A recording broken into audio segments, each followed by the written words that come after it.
হাইওয়ের কালো ডানা, অভিশপ্ত অবতরণ। উত্তরপ্রদেশের একটি নির্জন ৬ লেনের হাইওয়ে। দিনের বেলায় হাজার হাজার গাড়ি ছুটে যায়, কিন্তু রাত ১২টার পর এই রাস্তা যেন অন্য এক জগতে পরিণত হয়। কয়েক মাস আগে এখানে একটি ছোট ট্রেনিং বিমান ভেঙে পড়েছিল। দুর্ঘটনার পর ধ্বংসাবশেষ সরিয়ে নেওয়া হয়, রাস্তা পরিষ্কার হয়, যান চলাচলও স্বাভাবিক হয়ে যায়। সবাই ভেবেছিল ঘটনাটি অতীত, কিন্তু কেউ জানত না সেই রাতেই কিছু একটা হাইওয়ের মাটির সঙ্গে আটকে গিয়েছিল। প্রথম ঘটনা ঘটে এক ট্রাক চালকের সঙ্গে। রাত ১:৩০। সামনে হঠাৎ দেখা গেল রানওয়ের মতো সাদা আলো, অথচ সেখানে কোনো বিমানবন্দর ছিল না।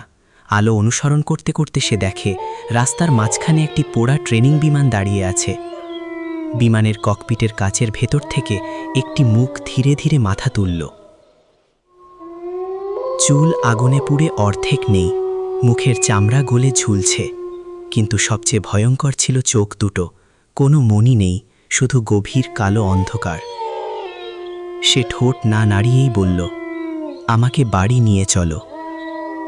ভয়ে ট্রাক চালক অ্যাক্সেলারেটর চেপে ধরল, কিন্তু গাড়ি যত এগোয় বিমানটাও ঠিক ততটাই সামনে এগিয়ে যায়, দূরত্ব একটুও কমে না।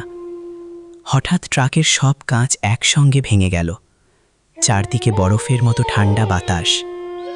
তারপর শত শত মানুষের কান্না। কেউ বলছে বাঁচাও, কেউ বলছে আগুন আগুন, কেউ আবার ফিসফিস করে বলছে আর একজন আর একজন। পরদিন সকালে ট্রাকটি রাস্তার ধারে পাওয়া গেল। ইঞ্জিন বন্ধ, দরজা খোলা, কিন্তু চালকের কোনো খোঁজ পাওয়া গেল না। তারপর শুরু হলো আরও অদ্ভুত ঘটনা। রাত ঠিক 2:17 রাস্তার সিসিটিভি ক্যামেরাগুলো একসঙ্গে বিকল হয়ে যায়। সেই কয়েক মিনিটের ভিডিওতে শুধু কালো পর্দা আর অদ্ভুত শব্দ, ধূপ ধূপ ধূপ, যেন কেউ ভারী বুট পরে ধীরে ধীরে হাঁটছে। এক রাতে পুলিশ টহলদল ঘটনাটি তদন্ত করতে বেরোল। তারা ভাবল হয়তো কেউ গুজব ছড়াচ্ছে। হাইওয়ের মাঝখানে পৌঁছাতেই তাদের জিপের সব আলো নিভে গেল। ওয়্যারলেসে শুধু ভাঙা ভাঙা শব্দ, মেডে মেডে, উচ্চতা কমছে। তারপর একটি মেয়ের ভাঙা হাসি। জিপের বাইরে টর্চ চালাতেই পালা দেখল শত শত কালো পোড়া হাত রাস্তার ভেতর থেকে বেরিয়ে আসছে। ধীরে ধীরে সেই হাতগুলো গাড়ির চাকা, দরজা আর জানালা আঁকড়ে ধরল। গাড়ির ভেতরে তাপমাত্রা কয়েক সেকেন্ডে এতটাই নেমে গেল যে কাঁচে বরফ জমে গেল। বরফের ওপর নিজে থেকেই একটি বাক্য লেখা ফুটে উঠল, তোমাদের একজনকে আমাদের সঙ্গে যেতে হবে। একজন পুলিশ ভয়ে দরজা খুলে দৌড় দিল, মাত্র 10 কদম। তারপর সে অদৃশ্য। সহকর্মীরা শুধু তার চিৎকার শুনেছিল, কিন্তু কাউকে আর খুঁজে পায়নি।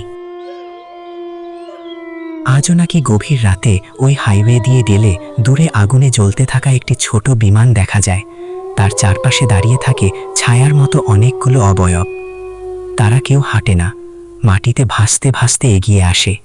যদি কোনো গাড়ি থামে তারা ধীরে ধীরে গাড়িটিকে ঘিরে ধরে, তারপর একসঙ্গে ফিস ফিস করে বলে, এবার তোমার পালা। পরদিন সকালে সেই গাড়ি রাস্তার ধারে পাওয়া যায়। ইঞ্জিন এখনও চালু থাকে, হেডলাইট জ্বলতে থাকে, দরজাও খোলা থাকে, শুধু চালক বা যাত্রীদের আর কোনো খোঁজ মেলে না।